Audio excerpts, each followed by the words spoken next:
Hello, Anderson County. This is Councilman Brett Sanders recapping June the 17th, 2025's council meeting. Tonight, third reading, we had a little over a half-acre piece of property off of Michelin Boulevard that we had donated to Tri-County Tech to adjoin a piece of property that they have to build an automotive, diesel, mechanic, and truck driving school. And the good thing about that is they're starting an apprentice program that will be working with our fleet services, so it will help us to retain or actually hire diesel mechanics. I know there's a strong demand for them, and that's one of our struggling areas. So I think that'll be a good partnership with Tri-County Tech to fulfill a need and also to help our citizens in Anderson County to find career opportunities with the county. You know, Anderson County is a great county. We've got great pay. We got good benefits. So hopefully that will be a win-win for both parties involved. And Tri-County Tech's in your district, and it has been a boom for Anderson County over the years. Tri-County Tech is, a lot of people don't realize or understand that as companies look at Anderson County to expand or to move or build companies here in our area, one of the first thing is our area, and recreation is very high on their list, which I wouldn't have thought that, but recreation and things for their families to do. And second is skilled workforce. And you've got Tri-County Tech up there turning out, quality students, and it really makes the recruitment process a little easier when you have not only Tri-County Tech, but we can't forget Clemson University, Anderson University. So there's a lot of local schools and trade schools around here that create a talented, skilled workforce that other areas they don't have that opportunity or that asset. So it's always a blessing, and Tri-County Tech does a lot for Anderson County, and it's always nice when you can partner and work and it be a reciprocal win-win relationship for both parties. Also tonight we on our Honor for Heroes, which is over here at the old McCants School for us old local folks. They actually have an office over there, and we just extended a lease to give them that space over there, and they'll continue to do their work. Let's see. Also tonight, let's see here. I won't start that whenever I start it also. And finally tonight, we had third reading on our capital budget for 25-26, and I'm glad that's over with. And I wanted to, we got a balanced budget. There was no tax increase on our part. So that's 16, 17 years without a tax increase. That's always good. But this budget this year was a little different, and I called it our law enforcement budget and public safety budget. So basically, we continued the sheriff's pay plan. They have their own pay plan and their hierarchy or their scale, so to speak, and we continue to support that, and there's an additional 1.425 million, 1.415, including benefits. So always glad that we can help our sheriff's department and keep public safety as a primary concern for our citizens here in Anderson County. We also increased our solicitor's budget. Our new solicitor, Mike Black's doing a tremendous job. So I think his budget was increased $700,000, so it's approximately $2.6 million a year. And a lot of people don't understand that building a case and the detective side, the private detective side, and all the things that go hand in hand with getting a case to actually convict the case. So he's doing a great job. I think you're going to continue to see more cases prosecuted as we move forward into coming year or coming budget year. We also provided for our debt service for the new detention center.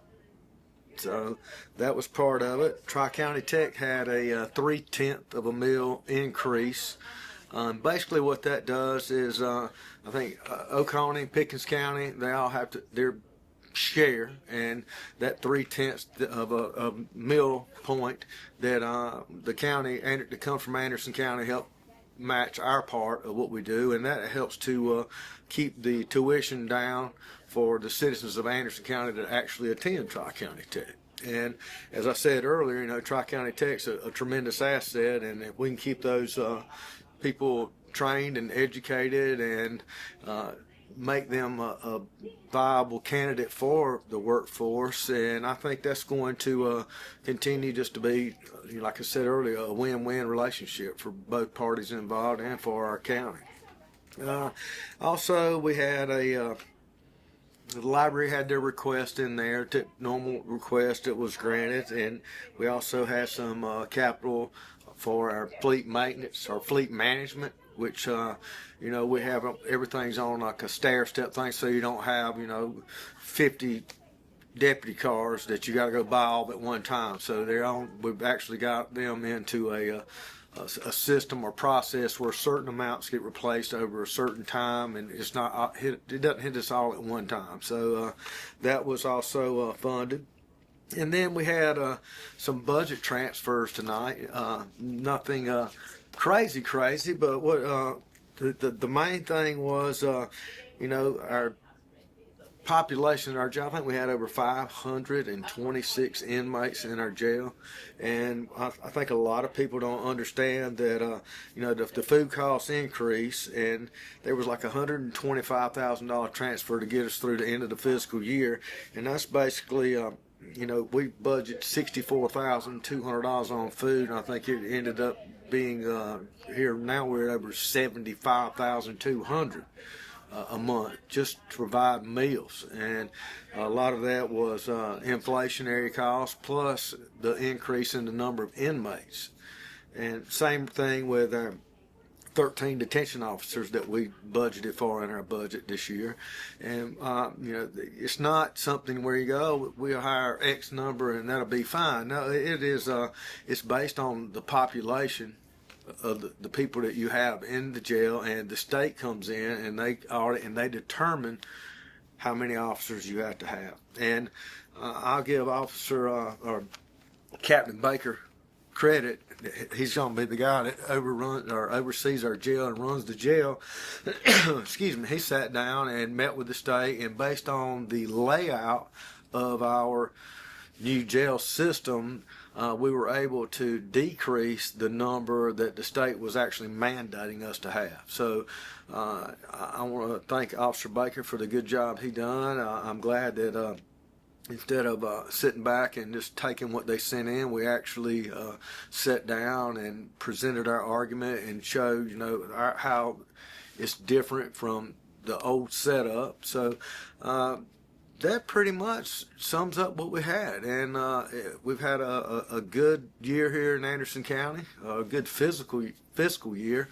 It's hard if I'm thinking January to January, but it doesn't work that way. So as we wind up the 24-25 fiscal budget and move forward, everything's balanced, and just happy to be a part of it. And again, our finance department, Miss Davis, Neil, the people down there, and our county staff, amazing group of people. Our county council, everyone on our council cares, concerned, and during the budget process, I enjoy working on it. It's a lot of work. It's aggravating, and it takes a lot of time. But you can sit down, and then you can talk to other council members one-on-one, answer questions, bounce ideas off each other, and then we have a finance committee. But I tend to look at it from I want everyone's input, not just the finance committee, and then we share what we think's best. We sit down and I talk with each council member, talk with the staff, talk to department heads, and you come up with a plan. No budget's perfect, but you come up with a budget that everyone can live with and everyone can work under. And I'm just blessed that we have a council like we have, and the employees and staff that Anderson County has. And as a citizen of Anderson County, I'm proud of what we have in place here. And whether I was here or not, a lot of times when you're not in the day-to-day, and I was that way, I tend to get a little vocal at times about certain things, but once you're actually here in the day-to-day, and all the information is available online. You can get everything on our budget, you can receive. But once you actually sit in there and you go through it line by line, and certain things that you think, well, this is what I can cut out and do, and then you realize, oh, that's mandated by the state. You can't do this. You can't touch that money here. You have to have X number of months in reserve. So it's very educational. And I like learning new things, and it's been a very eye-opening process. Every year it is. And again, I'm happy to be a part of it, and blessed to be an Andersonian. Thank you.